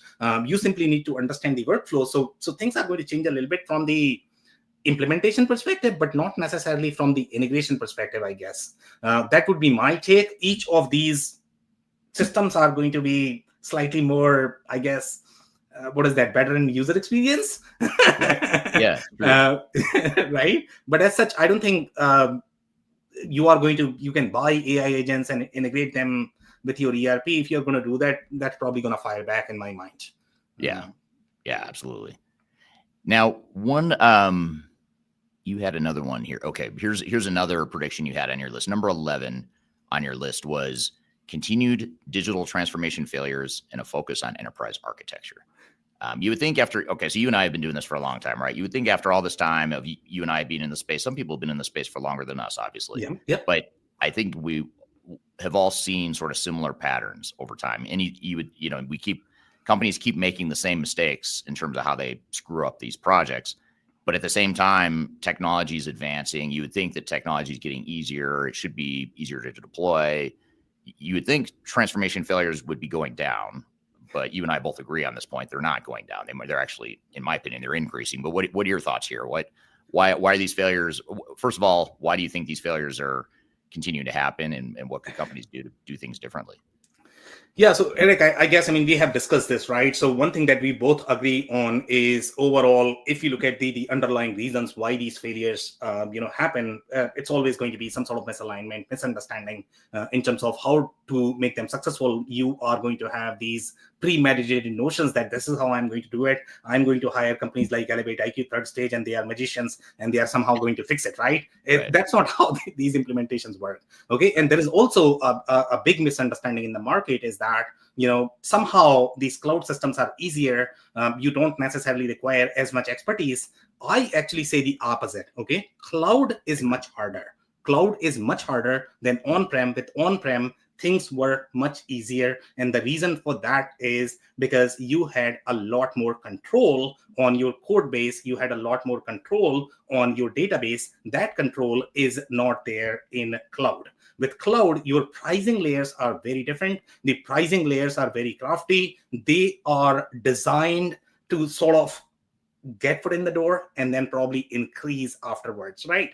And now with all of these changes, whenever you are going to have uncertainty in the market, what is going to happen is you are going to see a lot more overlap in the categories. And when we say categories, we are talking about 200 different categories that I mentioned initially. ERP is a category. People are super confused what an ERP is. There's a lot of misunderstanding in the market. Everybody's ERP in 2024, 2025. Likewise, CRMs are becoming bloated. The analytics suites are becoming bloated. Every single category in the market is becoming bloated. Now you require real expertise to be able to understand which process is going to belong where. And how do you find that clarity? Okay, that's where people are going to struggle a lot, because that drives everything from the master data governance perspective. If you cannot figure this out, if you're simply going, okay, feature 1, feature 2, feature 3, I'm going to put it here, that's not going to work. Right. And that is also going to impact your licensing. So that's why now, based on the consolidation that we are going to see in the market, based on the category overlap, unless we have clarity, from the category perspective, that clarity is not going to happen. The vendors are not going to listen. Everybody's trying to go after pretty much every single capability out there. So it takes time before they mature and they figure out that probably I should not be keeping this, right? But that's not happening in 2024, 2025, when they are really struggling for revenue. They are trying their best to do whatever they can do in their power. They are trying to acquire as many capabilities, and these categories are going to become thicker and thicker, and the confusion is going to be there. And that's why we are going to see a lot more failure in general. Yeah, I agree. And there's also the impact to the businesses too. You talked about the control, or the lack thereof, the lack of control you have over your own code.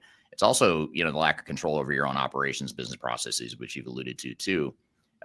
So in other words, in the past, for better or for worse, you could take your on-prem system and you could customize it to do whatever you wanted it to do. And it made the adoption a little bit easier. Now, you could argue that you got diminished business value, because if you're customizing things in the software, maybe you're creating too much risk or complicating things more than you need to, but you could do it. But now with cloud, you have limited flexibility. So it's sort of creating more disruption in the upgrade or in the implementations themselves, which is part of why, we've gained some things with cloud technologies, but now we're creating more risks in other ways too. And that operational and organizational change side of things, I think, is where you see a lot of that pain. Yeah, could not agree more. I think both of these things are super connected. So when I say you are losing flexibility meaning you cannot do whatever you were able to do in the on-prem world in the cloud, because you are going to run into limitations, and that will not allow you to modify the way you were modifying. The other point that you need to understand is that you may have lived with these customizations in the past, but it's going to be much harder in 2025, 2026. And I'll tell you this, okay? With AI, one of the things that is going to be really stronger, and that we have not touched so far on our list, Eric, is going to be the whole cybersecurity space, okay? So with cybersecurity, I mean, if you look at how hackers operated, their mindset always was, hey, I'm a hacker, my job is to create biggest impact. My job, if I'm putting my life in danger, I need to make more money. Right. That's how they think. So they were only targeting, let's say, the bigger organizations. So smaller organizations, even if let's say your workloads may not be as secure, you may have a lot of customization, you were managing somehow, whatever, you hired a $20 guy and somehow they were they were managing your workloads. That is going to change, because now you are going to have AI. They have access to the same AI that you do, right? So now all of these small vendors can be targeted very easily. So what are you going to do? You just don't have the same capabilities. If you are going to have a lot of customization, even and Eric, again, I have a little bit more technical background, so I can talk about these things, I guess, right? Sure. So even a single line of code can be vulnerable. Okay, when you are customizing your ERP process, you are probably writing millions and millions of lines of code, and you are disrupting the state of the other pre-built processes or pre-built functions that were tested by the vendor. And by the way, you are actually going to void the warranty because they are only responsible for their own estate. If you are going to disrupt their estate, then they are not responsible for that. So they are not accountable. So you are sort of taking that risk. So now in the new world in 2025, if you are going to customize a lot, we are going to see very interesting trends that, okay, we are going to see a lot more cybersecurity issues. We are going to see a lot more issues similar to CrowdStrike that we saw in 2024. So now we will see the real impact of software supply chain. And we have already seen that software supply chain is as powerful or more powerful than your real supply chain. That can disrupt the whole world. So once government understand, because right now 90% of the government, they sort of get it, but they always feel that IT systems are all back end, we are not going to have as much impact. So there is not real pressure from the government in terms of how these things need to be monitored. But there will be regulatory changes once they learn that this could be as disruptive. They have already seen and they are already thinking about it. Yeah. I'm here, Sam Gupta from ElevatIQ. We're talking about the top trends and predictions for 2025, but we've got a lot more to cover. We'll be right back with more Transformation Ground Control.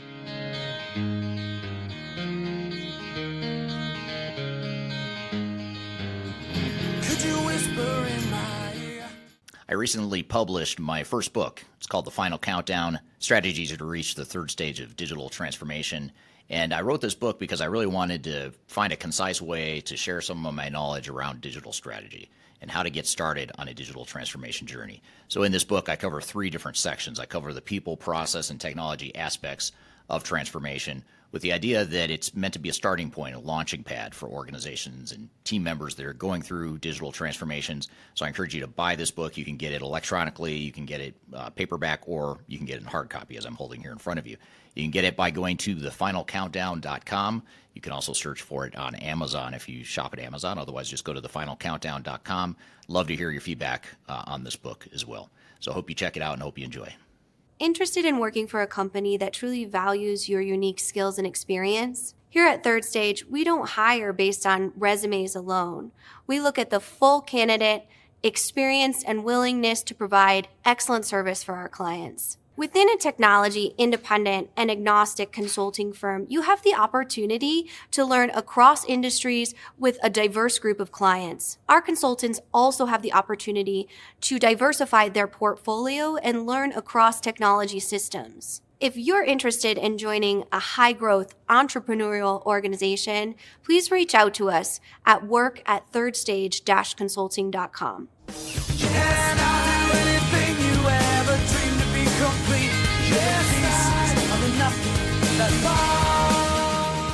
Hello, welcome back to Transformation Ground Control, episode 202. My name is Eric Kimberling here with Darian Chwialkowski. You can find new episodes of this show every Wednesday at transformationgroundcontrol.com. This show is sponsored by Third Stage Consulting and produced by Major Tom Productions. So thanks for being here today.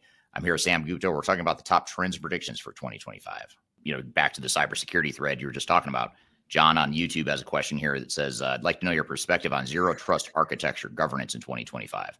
Key drivers. And I'm aware of, just as a disclaimer, I'm aware of zero trust at a high level, but I am not an architecture or cybersecurity guy at all. So I don't know if you know much about this, Sam, or if you have any thoughts on zero trust architecture and what your thoughts are. Yeah, I would rather not comment on that. I'm probably not qualified to comment. I'm not either. So sorry, John. It's one of the few times you'll stump both the guest and I. So we should do like you should get a reward or something, or an award. We need to get a cybersecurity guy here, Eric. Yeah, exactly.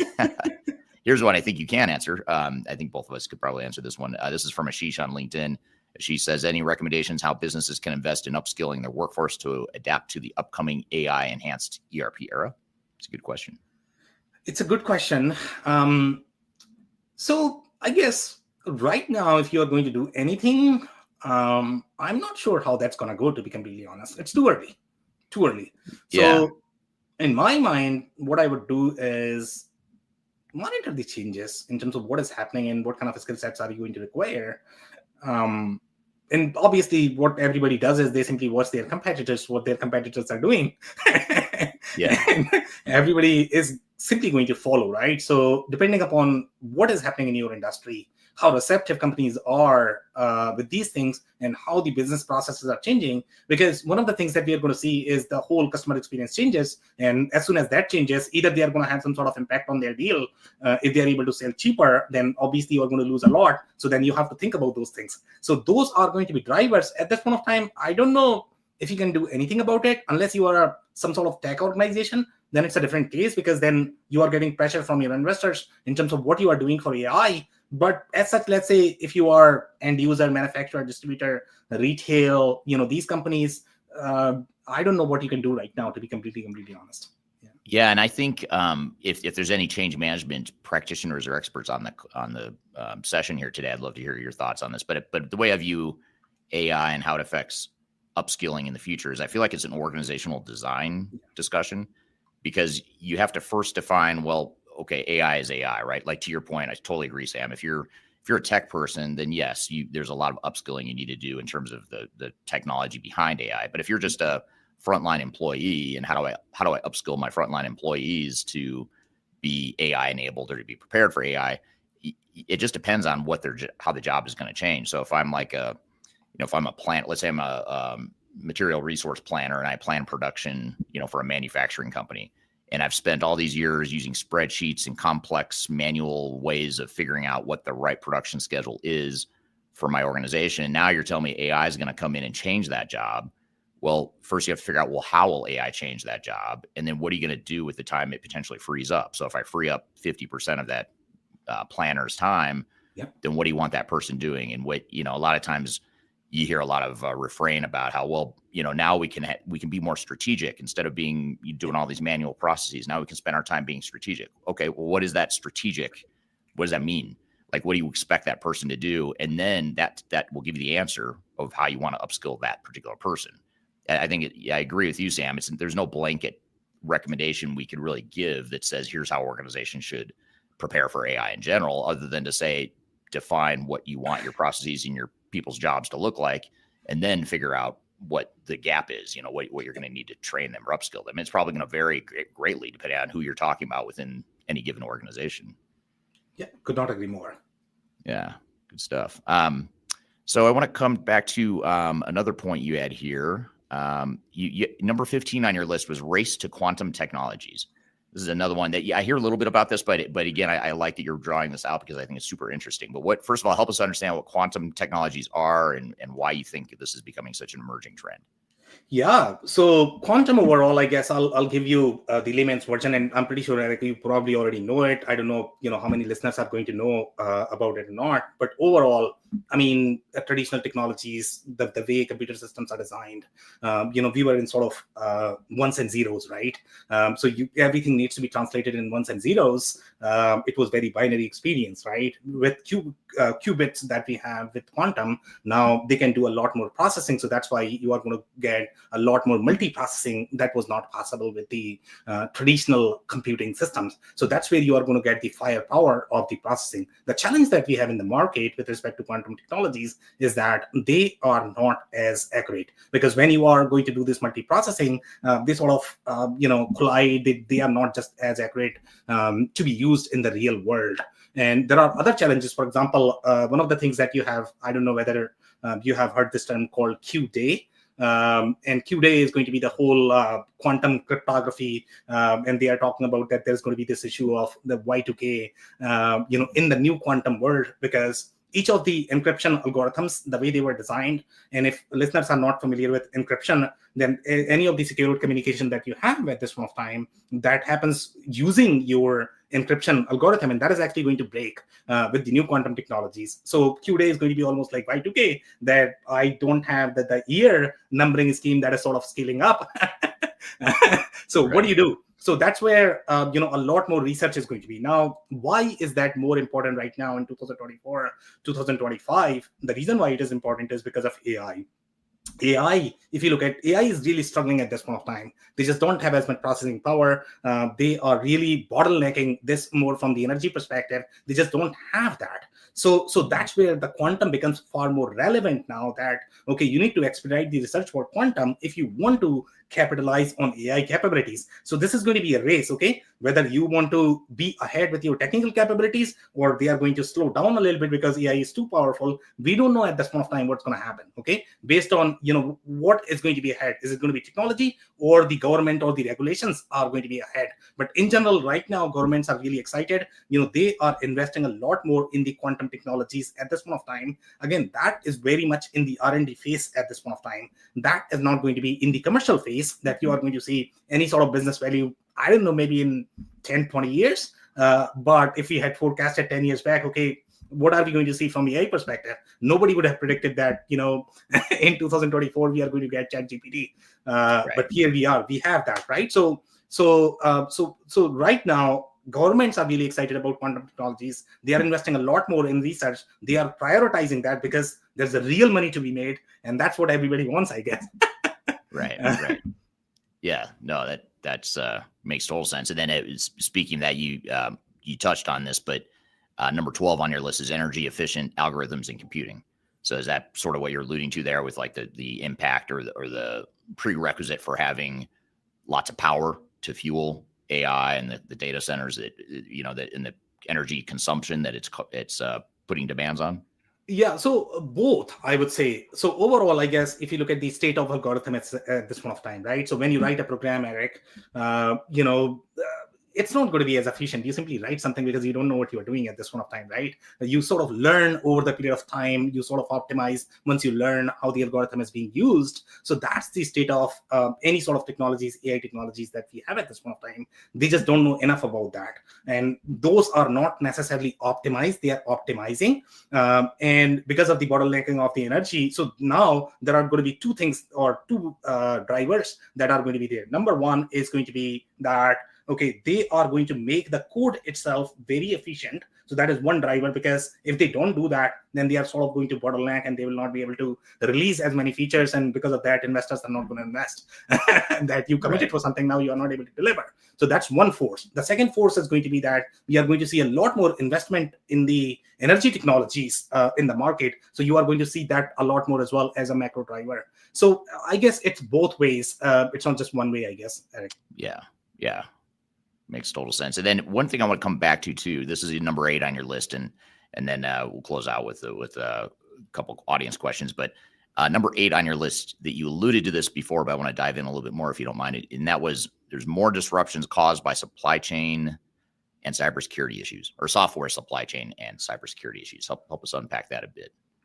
Yeah. So I guess right now, if you look at the geopolitical risk from the supply chain perspective, again, we don't know at this point of time. There is a prediction that, at least the Ukraine war is going to stop. There's a prediction that there's going to be something in the Middle East. We don't know, if that is going to happen or not. You look at some of the other geographies. I don't know whether you heard this news today morning or not.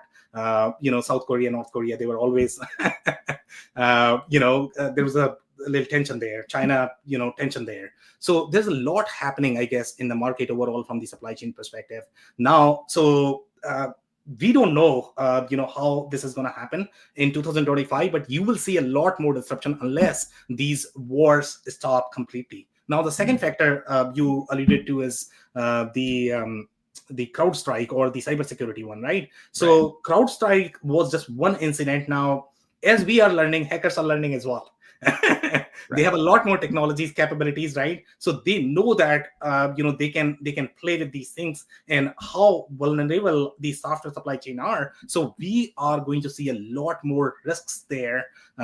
We don't know at this point of time whether we are going to have this in 2025, but you will see a lot more, just because the way things are going, just because the kind of infrastructure that we have, the kind of technology technologies we have, the way we have implemented. So we are just going to see a lot more of that. Yeah, that makes sense. And then coming back to this quantum technology thread that you were just talking about, Sam, this is from Darian on LinkedIn. Darian says, how soon do you think quantum technologies will be available for mainstream business applications, and what industries are likely to benefit first? Yeah, so think of this as more of the processing capacity, I would say. And I think it's going to take a long time. So I don't think, and that's why it's probably 15 on our list, because it's not necessarily relevant for businesses unless you are investing in quantum. So if you were a rich guy like Eric Kimberling, then you would be thinking about, okay, where I can invest in these technologies right now. But overall, from the business perspective, it might take 10, 15 years before we see any sort of tangible real impact. You will see very similar announcement at ChatGPT or generative AI technology, maybe in the next 10, 15 years. But overall, I guess companies should be watching. There are companies who like to be 5, 10, 15 years ahead. If they are trying to be there, then they should be, monitoring this space. Yeah, absolutely. Well, so this has been a great conversation, Sam. I'm curious, just as a closing question here, there's a lot of good stuff you've covered in these 15 predictions you have, and certainly the audience has brought up even additional predictions as well. But what kind of closing advice do you have to organizations that are trying to figure out, well, how do we, I don't want to get overwhelmed by all this stuff. I mean, there's a lot here to think about, but how do I create a digital strategy or roadmap for the next, say, 3 to 5 years that predict or that incorporates some of these threads into that? What are your recommendations there? Yeah, so what I would say is do a thorough assessment of where you are. You really need to know if you have any sort of licensing pricing risks at this point of time. The kind of architecture that you have, what is the impact? What kind of impact you are going to see if these SaaS vendors are going to increase the pricing? Because that is probably going to happen. This is a near-term risk for the CFOs and the CEOs, because obviously you are going to be probably hard pressed for revenue in 2025 unless things become booming, which is probably going to be a rare possibility, I guess, in 2025 at least, depending upon how the governments operate. But for the most part, you are probably going to be hard pressed for that. So now you really need to watch out your technical and financial risks. So how do you do that? You really need to perform a thorough assessment in terms of how many different SaaS applications you have. And on an average, even the smaller organizations that are probably going to have $1 million in revenue, they are probably using 20, 25, 30, 50 different SaaS applications, and they all are going to have pricing impact that you just don't know at this point of time. All of a sudden, you are going to get these bills, and you are going to get a shock that, okay, how did I get here? How do I pay this? And, the migration strategy is also going to be difficult. How do you sort of move from that? So that would be my advice, that, okay, do a thorough assessment and really know what kind of applications you are using at this point of time, what could be architectural risks, what could be pricing and licensing risk at this point of time of your architecture. That's probably the best right now. Yeah, makes perfect sense. And I think it's easy to get intrigued and enamored by all these different trends and cool stuff that's happening in the enterprise tech space. But you also have to be aware of this stuff, but also back up and look at what's best for my business, what's going to give me the most immediate business value, and how can I start to incrementally consume some of these new technologies and trends without feeling like I have to take it all on at once. It's a longer journey, so it's good to look to that long-term future that we're talking about here today, but you also have to kind of back up and look to where you are today and how can you start down that path to get there. Yep.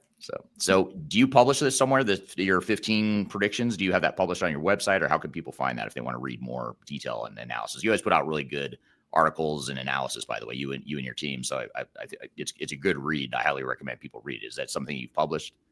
It's the same for Eric as well. I mean, these guys do an amazing job. So make sure you guys read Eric's material as well. From our perspective, these trends are published as part of our digital transformation report. So every year we publish the report and we compile these trends. And you can go back and check, what we did in 2024. If you're right or not. Exactly in 2023 as well. Yeah, it's always fun to do. And you're, like us, we put out our predictions too, and it's you get some of them right and some of them you're off, but you just all you can do is take the input and the knowledge you have right now and look to the future and try and plan for it the best you can. So I think this is really helpful stuff. Thank you, Sam. Great stuff. Appreciate having you here on the show again today. That was really interesting, and it's good to hear some of the perspectives that you bring to the table that I had not talked about back in episode 198 when I first talked about my view of the predictions for 2025. So thanks for being here. We're going to dive into some additional details from that conversation here in just a moment. We're also going to get into the top 5 ERP software costs, hidden software costs for ERP implementations. So be sure to stick around. We'll be right back with more Transformation Ground Control.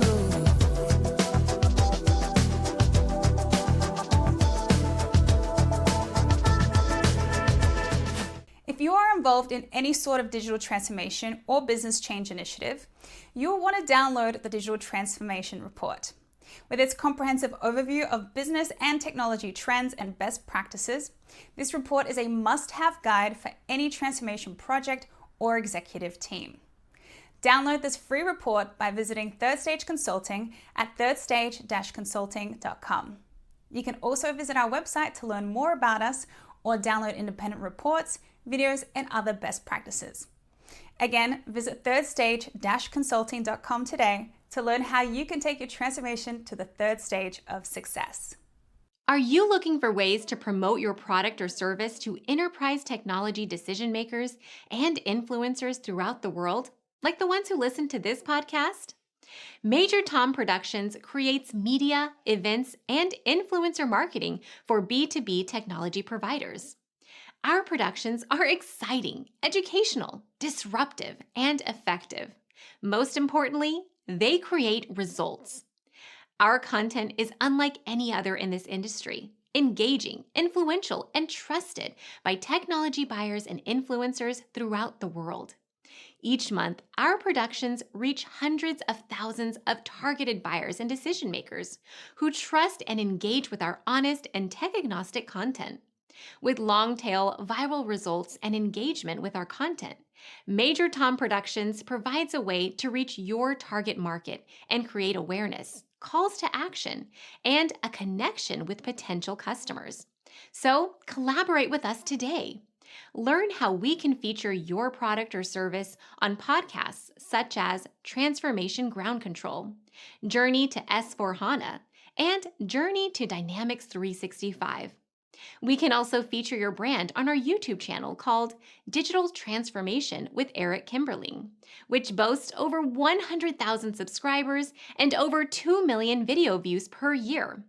You can also participate in our in-person events, including our Digital Stratosphere Conference. Contact us today to learn more. We can tailor a marketing campaign that works for you. We look forward to helping more people learn more about and become engaged with your brand.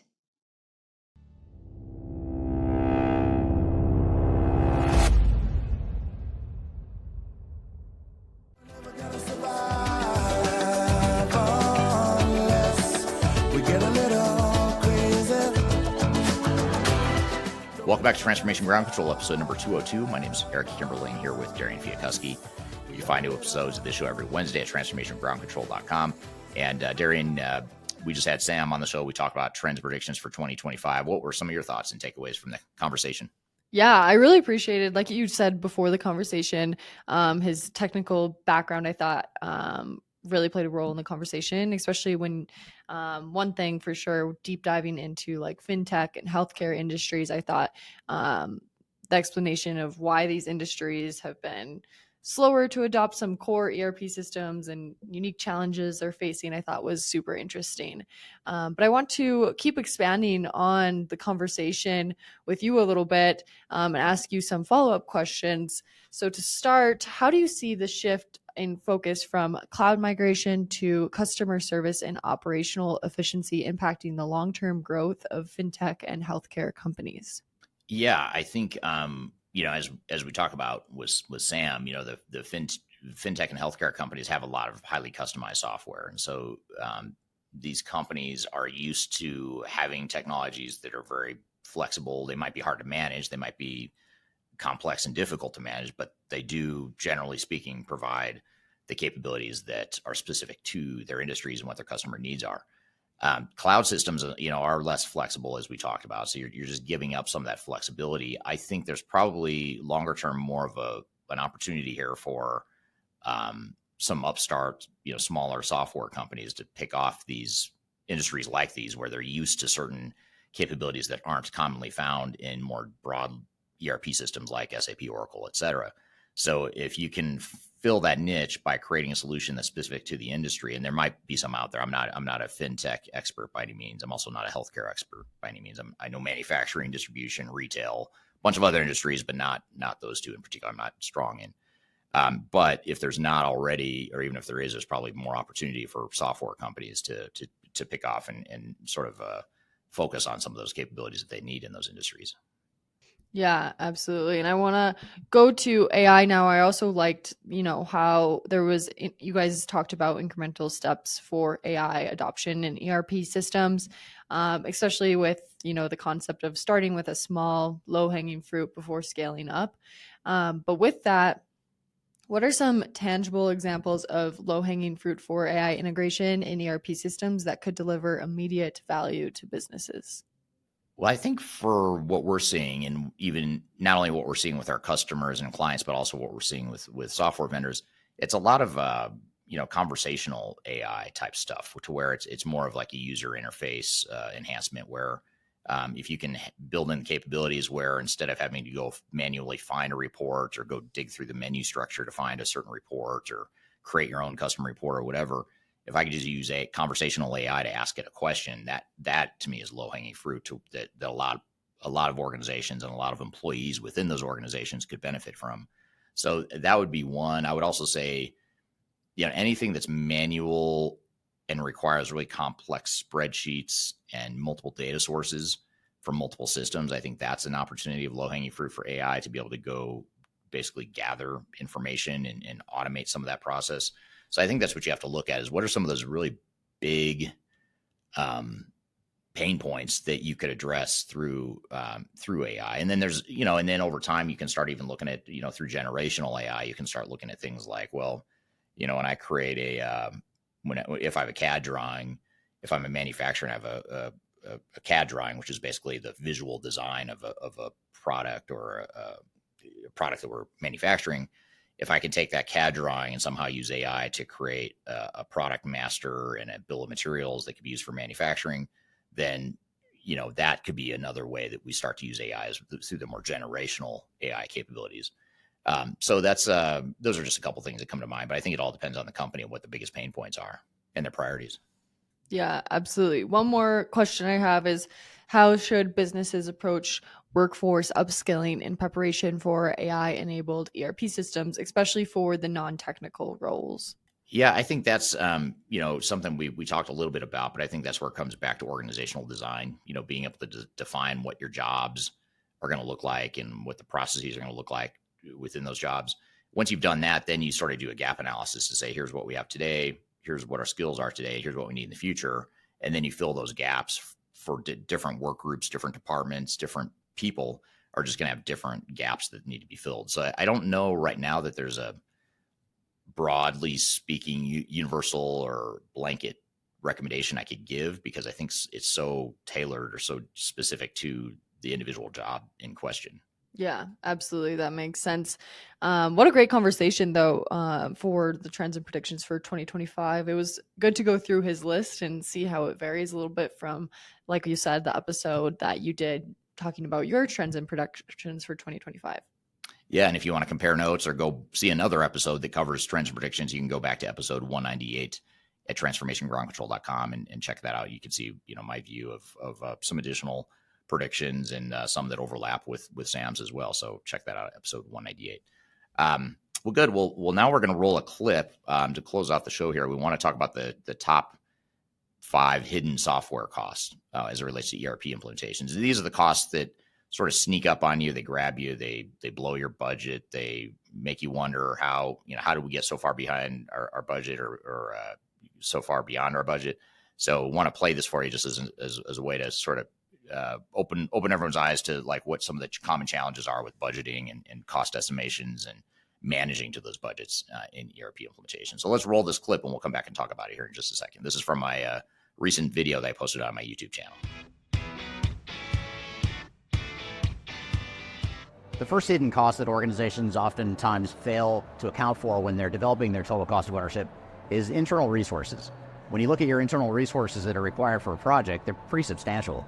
You need a lot of full-time people in many cases to support the project, or at the very least, you need a lot of part-time people, not only on your core project team, but also with your extended subject matter experts.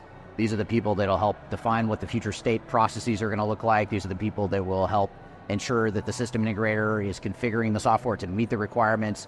They'll be involved with testing and training and change management. All kinds of stuff requires internal resources to ensure that the project is successful. Now, the bad news is most organizations are very lean. They don't have a lot of people just sitting around waiting for a project like this to come along. They've already got their day jobs, and in many cases, they have highly inefficient day jobs, which is why they're going through this ERP project in the first place. So it's a very tricky balancing act that organizations go through, and not enough organizations really think this through and mobilize their internal team when they start a project. Oftentimes what happens is you get the outside resources that come in, and the internal team's not ready. They haven't even defined who the internal people are, nor have they figured out how to backfill the resources that they're allocating to the project. So if we assume that resources are not infinite and that we have limited people and limited budget, we've got to figure out how are we going to backfill those people that are focused on the project so that they aren't pulled away from the project to do their day-to-day jobs in a way that undermines the project. So when you're going through this process, you want to make sure in phase 0, in that implementation planning of phase 0, to spend a lot of time figuring out what that internal team looks like, because you could argue the internal team is more important than the outside consultants you bring in, and that internal team has a cost and a price tag associated with it. And if you don't budget for those internal resources, then you're going to pay for it in other ways. You're going to pay for it via timeline delays that will cause the budget to increase over time because your internal people aren't engaged enough to make decisions. So either way, you're going to pay for internal resources. You want to make sure you have a strategy and are very deliberate about how you pay for that.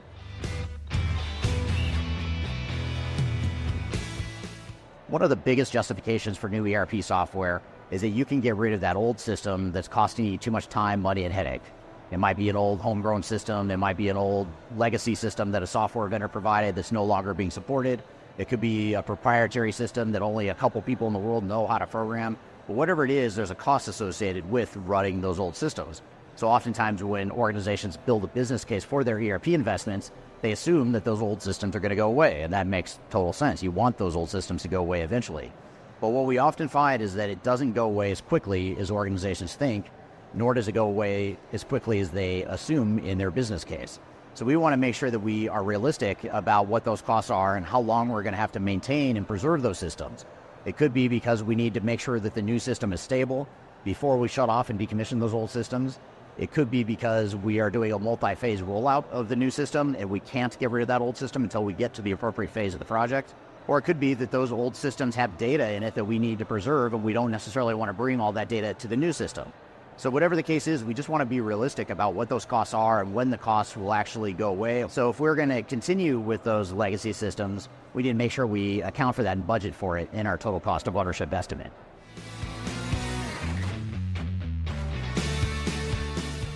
Now, what I would argue is probably the biggest hidden cost of ERP software is the unrealized business benefits that you never achieve. So in other words, you assume that you could be saving a certain amount of money because you're more efficient with new technology, or you're going to drive new revenue because of new technology.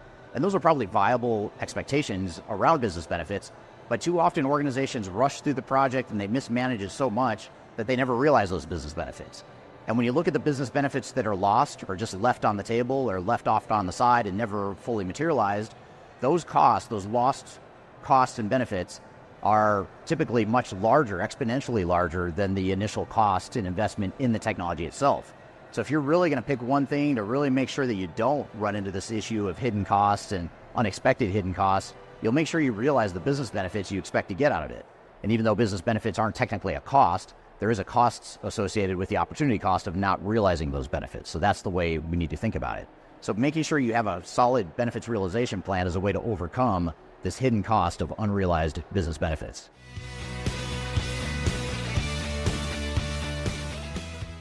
One of the biggest line items that are most likely to go over budget is the system integrator costs, the technical implementer, that software vendor, service provider that's coming in to design, configure, and build the new software. And the reason for this is oftentimes these system integrators have this sense of an open checkbook. They feel like they gave you an estimate, but it's only an estimate, and they're going to take as long as it takes to get the project done right. And it could be that they had unrealistic expectations at the beginning. It could be that they're mismanaging their own resources. It could be that the resources are unqualified and therefore it's costing more to get the job done right.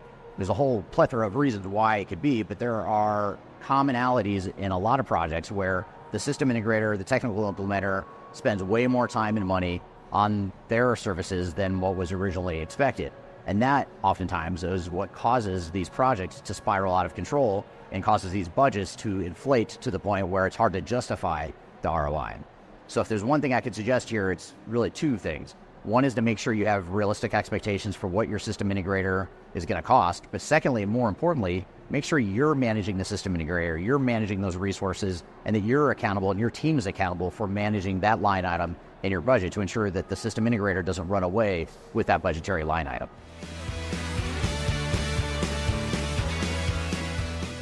I mentioned earlier how unrealized business benefits can be the biggest hidden cost in a digital transformation or ERP project. The other one that I'd say is either a close second, or you can make a strong argument for being the biggest hidden cost, is operational disruption. So in other words, when you go live, what happens to your business? Most organizations assume you're going to get business value and business benefits, but what more often happens in the short term is that there's some disruption, there's some turmoil, there's some chaos that ensues.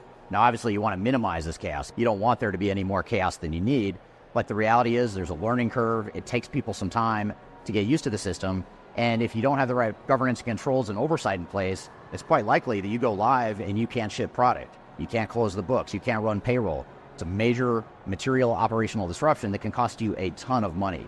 That's why when you look at the cost benefit of extending the project for a little bit longer or adding to the budget, or better yet, budgeting accurately from the start, you want to make sure that, yes, you might be increasing time and budget on the implementation, but you're also mitigating risk of operational disruption downstream. Now, obviously, there's a point at diminishing returns where you could spend years and millions of dollars implementing and still never mitigate all your risk. So you don't want to overdo it, but you also want to make sure that there's a minimum level of risk that you've overcome and mitigated, so that you know and you feel confident that when you flip the switch and go live on new technologies, you're not going to disrupt the business and create those unnecessary costs for your organization.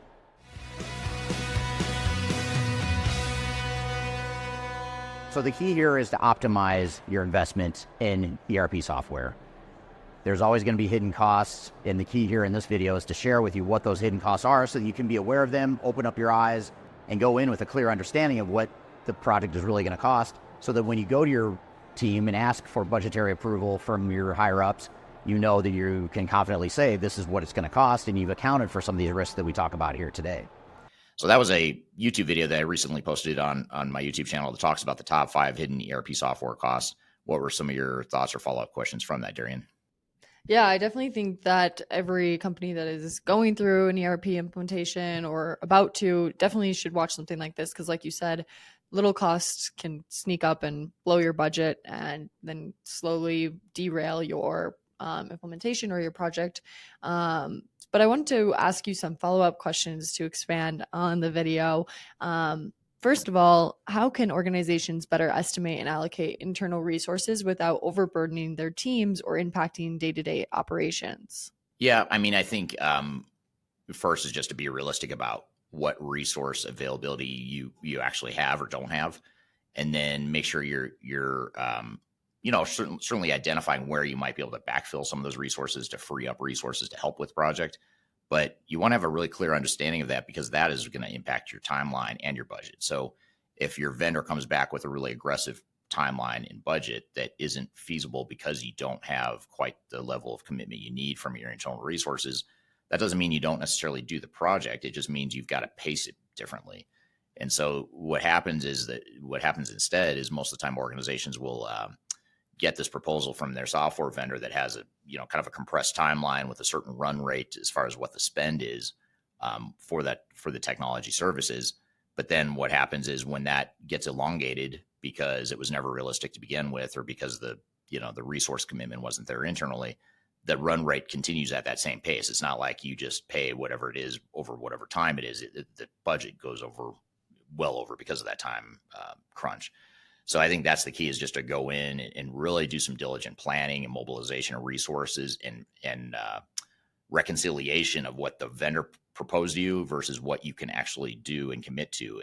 And you as a customer have to push back and say, hey, you think we can do it in this amount of time, but we're probably going to need more time if we don't have enough resources. So let's pace it differently so that the run rate, the monthly run rate or whatever is tracking the way it needs to. Yeah, absolutely. So what are the key factors that typically prevent organizations from achieving the expected business benefits, and how can they be mitigated?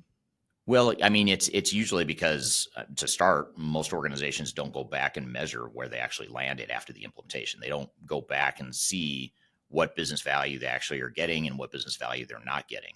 And inevitably, no implementation is ever going to be perfect. You're always going to be leaving potential business value on the table if you don't go back and optimize and continuously improve and modify your processes, modify the technologies, modify the way people are using technologies. You have to do that in sort of an ongoing way. But instead, what companies do, they're always so rushed to go through these projects that once they get through an initial go live for a certain phase or a certain division within the company, they just move on to the next phase and start deploying technology in other parts for the next phase. And they don't take the time typically to stay back and sort of look at, what kind of benefits are we getting? They'll stay back to make sure that things are stabilized and things are okay, but they don't typically stay behind to make sure that we've really maximized the value and really gotten the most out of that investment we just made. And that's too bad because you spend so much time and money and chaos and heartache and stress on these projects, and then to just move on and just sort of leave it, without being complete is a little disappointing, I think, for a lot of organizations. And that's why they don't get a lot of the business value. So first and foremost, you want to measure it, but you also want to take the time and build time into your overall plan and strategy and resource commitments to optimize. And that takes some time. It's not going to happen just 30 or 60 days after you go live. It's going to take, some months, to really optimize and fine tune, fix some of the problems and, and get to the point where you need to be. Yeah, absolutely. And one last question today. Are there any specific go live strategies you recommend to reduce, the chaos and ensure that there's a smoother transition to the new ERP system? Yeah, I think just being realistic about the plan and making sure you don't skip over things like testing and training and making sure you've got your processes well defined and that sort of thing. I mean, there's a lot to that, but I think the key is to take your time, make sure you have a complete plan that isn't just a technology implementation, but is also a plan and strategy that addresses all the organizational and operational needs as well. Yeah, absolutely. Well, hopefully our audience found this useful today and got something out of it. Yeah, absolutely. Yeah, thanks to the audience for the great questions here today. Thank you, Darian, for another great episode. And thanks to Sam again, Sam Gupta from ElevatIQ for being here today. Really appreciate him being here and look forward to some additional episodes here here in the closeout of 2024. And hope every Wednesday we've got new episodes. I hope to see you here next time. TransformationGroundControl.com is where you can go to see all the past episodes of this show. So be sure to check that out. You can also subscribe to it, watch it, or listen to it however you want, whatever platform you want. So Third Stage Consulting is the sponsor. Major Tom Productions is the producer of the show. Thanks for being here today. We'll see you next week on the next episode of Transformation Ground Control. Take care.